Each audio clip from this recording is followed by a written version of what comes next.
નમસ્कार વિદ્યાર્થી મિત્રો, હું શ્રીમાળી તૃપ્તિ ફરી એકવાર તમારું સ્વાગત કરું છું આજના તદ્દન નવા વિડીયોમાં। આજે આપણે જોવા જઈ રહ્યા છીએ ફરી એકવાર FSS એક્ટ 2006 ના MCQs, પરંતુ આજે આપણે ફોકસ કર્યું છે ચેપ્ટર 2 ની કલમ 4 ઉપર। કલમ 4 તમે સાચું માનો ને એકદમ ટચુકડી, એકદમ ઇઝી અને પરીક્ષા માટે બહુ જ IMP એવી કલમ છે। તો ફક્ત ને ફક્ત આ એક જ વિડીયોમાં આપણે એના MCQ જોવાના છીએ। તો અહીં જે છે કમ્પ્લીટ થિયરી પ્લસ MCQ નો જે વિડીયો છે એ ઓલરેડી જે આપણી ચેનલના મેમ્બર્સ છે એમના માટે અપલોડેડ છે અને આ કલમ 4 જે છે તમને પાક્કી યાદ રહી જવાની છે। આજે MCQનો તમે વિડીયો જુઓ તો તમે વિચાર કરો, જો તમે અમારું થિયરી પ્લસ MCQનું જે સબસ્ક્રિપ્શન છે એ લેશો તો તમને કેટલો ફાયદો થશે। અહીં તમને જે છે ફૂલ AMCનો FSO જે છે એક્ઝામ એનો કોર્સ પૂર્ણ કરી આપવામાં આવશે। તમને theory plus MCQ plus mock test મળી રહેશે અને PDFs તો તમને મળી જ રહેશે। તમે વિચાર કરો કે જ્યારે બીજી જગ્યાએ તમે હજારો રૂપિયા આપો છો ત્યારે પણ તમને સેમ વસ્તુ મળે છે અને અહીં તમને ફક્ત ને ફક્ત આ વસ્તુ 359માં મળવાની છે। તમારે કોઈ બુકના અલગથી પૈસા નથી ખર્ચવાના, ના વિડીયોઝના અલગથી પૈસા ખર્ચવાના છે, બધું જ તમને એક જ જગ્યાએ જે છે અવેલેબલ થઈ રહેવાનું છે અને આગળ પણ તમને અનુભવ છે। તમે ભરલે ને પછી લેબ ટેકનિશિયનની એક્ઝામની તૈયારી કરી હોય, સિનિયર સાયન્ટિફિક આસિસ્ટન્ટની કરી હોય કે લેબ આસિસ્ટન્ટની કરી હોય, ફિશરીઝની કરી હોય, બધી જ જગ્યાએ જે છે શિક્ષણ સારથી તમને હેલ્પફુલ રહ્યું છે।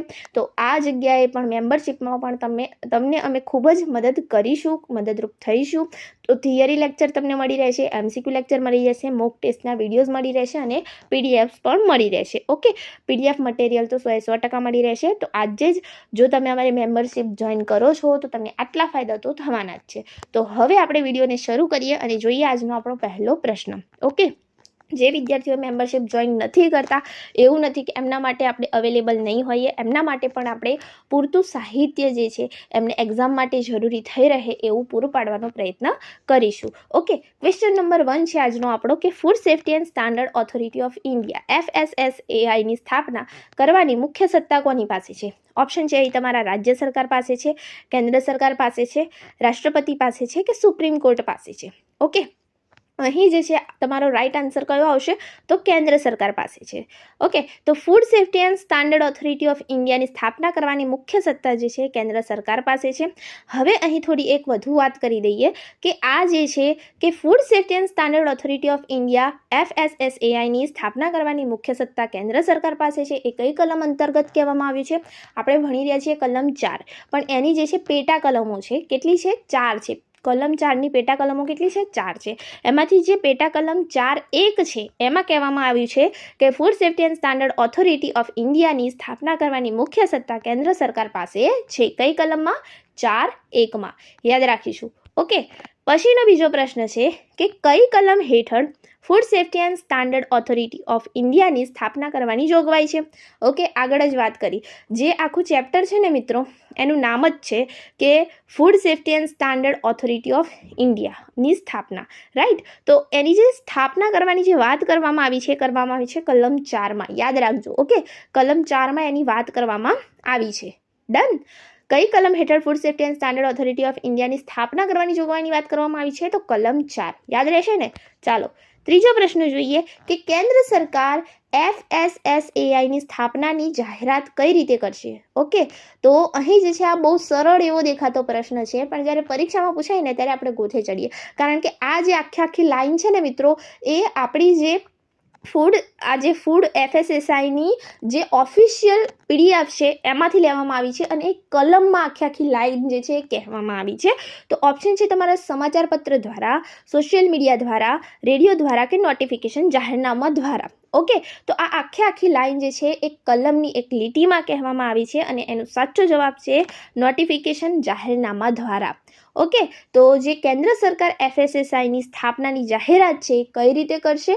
તો નોટિફિકેશન જાહેરનામા દ્વારા કરશે અને આવું કહેવામાં આવ્યું છે કલમ 4(1) માં, એટલે કે કલમ 4ની પેટા કલમ 1માં। ઓકે, યાદ રહેશે ને? ચાલો, પછીનો ચોથો પ્રશ્ન છે કે કલમ 4(2) મુજબ FSSAI કેવા પ્રકારનું અસ્તિત્વ ધરાવે છે?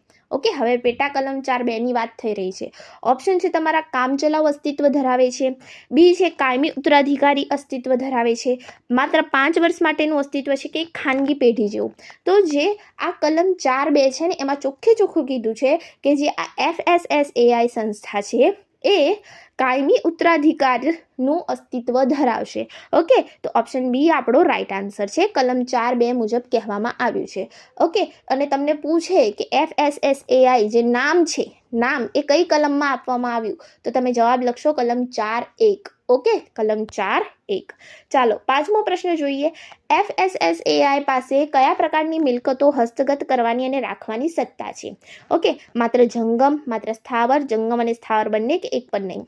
તો જે FSSAI છે મિત્રો આપણું, એની પાસે સત્તા છે કે એ જંગમ અને સ્થાવર બંને મિલકતોને જે છે હસ્તગત કરી શકે છે. સ્થાવર મિલકતો એટલે કે જેવી કે બિલ્ડિંગ છે, જમીન છે, ઓકે, એની લેવેચ કરી શકે, અને જંગમ મિલકતો એટલે કે વાહનો છે એની લેવેચ કરી શકે. એટલે જંગમ અને સ્થાવર બંને મિલકતોને હસ્તગત કરવાની જે સત્તા છે એ આપણી FSSAI પાસે છે. અને આવું કઈ કલમ અંતર્ગત કહેવામાં આવ્યું છે, કઈ કલમ હેઠળ કહેવામાં આવ્યું છે? તો કલમ આવશે તમારી 4(2). ઓકે, કઈ આવશે? કલમ આવશે 4(2). ડન, 4(2) યાદ રાખજો, 4(2). ઓકે, પછીનો પ્રશ્ન છે 6.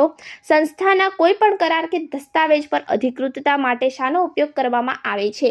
ઓપ્શન છે તમારા ચેરમેનની અંગત સહીનો, સંસ્થાની સત્તાવાર મહોરનો, સાક્ષીઓની સહીનો કે માત્ર અંગૂઠાના નિશાનનો. ઓકે, તો જે આ સંસ્થાના કોઈ પણ કરાર કે દસ્તાવેજ હોય મિત્રો, એની ઉપર જે છે અધિકૃત માટે સિક્કો લગાવવામાં આવે છે આ રીતે. ઓકે, તો સિક્કો એટલે કે એની જે સત્તાવાર મહોર છે, સંસ્થાની સત્તાવાર સીલ છે, સિક્કો છે, એ લગાવવામાં આવે છે. ઓપ્શન બી જે છે તમારો રાઈટ આન્સર છે.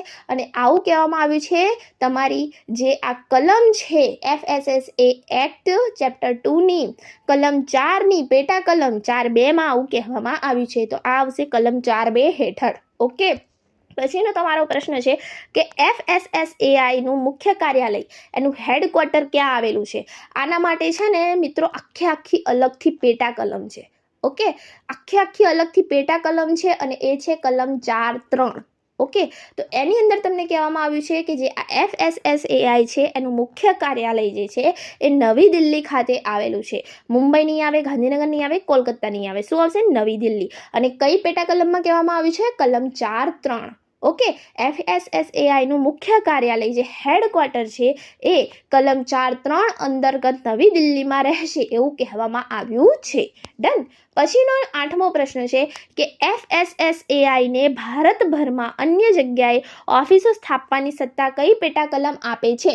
ઓપ્શન છે તમારા કલમ 4(1), કલમ 4(2), કલમ 4(3), કલમ 4(4). તો આપણે બધી કલમો વિશે વાત કરી. કલમ 4(3) મેં તમને કહ્યું કે દિલ્હીમાં હેડક્વાર્ટર રહેશે એવું કહેવામાં આવ્યું છે. હવે બાકી રહી આપણી કલમ 4(4). તો FSSAI ને ભારતભરમાં અન્ય જગ્યાએ ઓફિસો સ્થાપવાની સત્તા આપે છે પેટા કલમ 4(4). ઓકે, યાદ રહેશે ને? પેટા કલમ 4(4). ડન. પછીનો તમારો 9મો પ્રશ્ન છે FSSAI ના પશ્ચિમ વિભાગ એટલે કે વેસ્ટર્ન રિજનનું પ્રાદેશિક કાર્યાલય ક્યાં આવેલું છે? ઓકે, જે મેં તમને કીધું, આપણે આ 8મા પ્રશ્નમાં જોયું કે જે પેટા કલમો છે, પેટા કલમો કઈ પેટા કલમ એ જે ઓફિસો છે, અન્ય જગ્યાએ ઓફિસો છે એ સ્થાપવાની સત્તા આપે છે?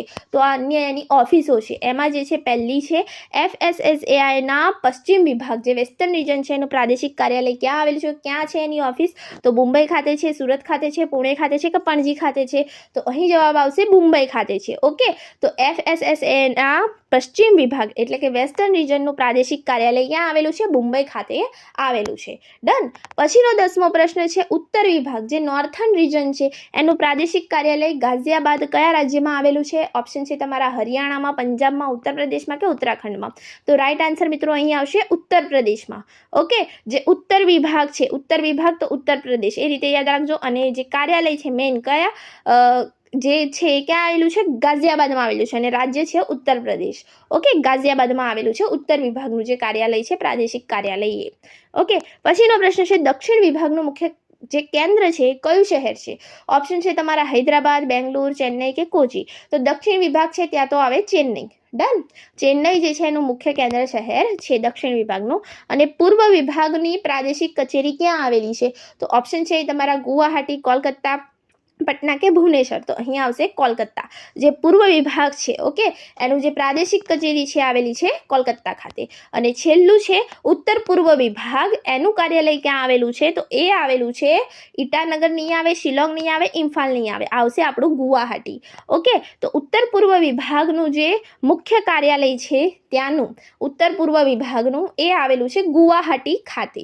ડન. એક વખત ફરીથી ક્વિક રિવિઝન કરી દઈએ. આ 5 કાર્યાલય છે, પેટા કાર્યાલયો છે ઓકે, જે આપણું FSSAI છે એનું જે હેડક્વાર્ટર છે એ કયા ખાતે આવેલું છે, તો એ તો આવેલું છે આપણું દિલ્હી ખાતે, નવી દિલ્હી ખાતે. ઓકે, અને જે બીજા 5 જે છે એના પેટા વિભાગો, એમાં જે પશ્ચિમ વિભાગ છે FSSAIના પશ્ચિમ વિભાગનું પ્રાદેશિક કાર્યાલય ક્યાં આવેલું છે, તો મુંબઈ ખાતે આવેલું છે.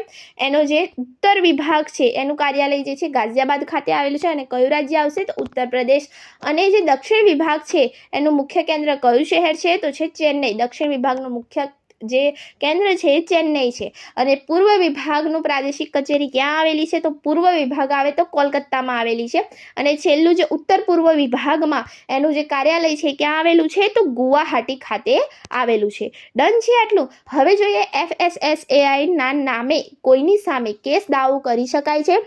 ઓપ્શન છે તમારા, ના કરી શકાતો નથી, હા કરી શકાય છે, માત્ર વડાપ્રધાનની મંજૂરીથી કરી શકાય છે, કે માત્ર રાજ્ય સરકાર જ કરી શકે છે. અહીં રાઈટ આન્સર આવશે કે હા કરી શકાય છે. FSSAIના નામે કોઈની સામે કેસ કરી શકાય, અને જે છે FSSAI ઉપર કોઈ વ્યક્તિ પણ કેસ કરી શકે, અને વ્યક્તિની સામે FSSAI પણ કેસ કરી શકે. આવું આપણને કહેવામાં આવ્યું છે આપણા જે કલમ છે 4 એની પેટા કલમ 2 અંતર્ગત. ઓકે, તો કલમ 4(2) કહેવામાં આવ્યું છે કે હા કરી શકાય. ડન.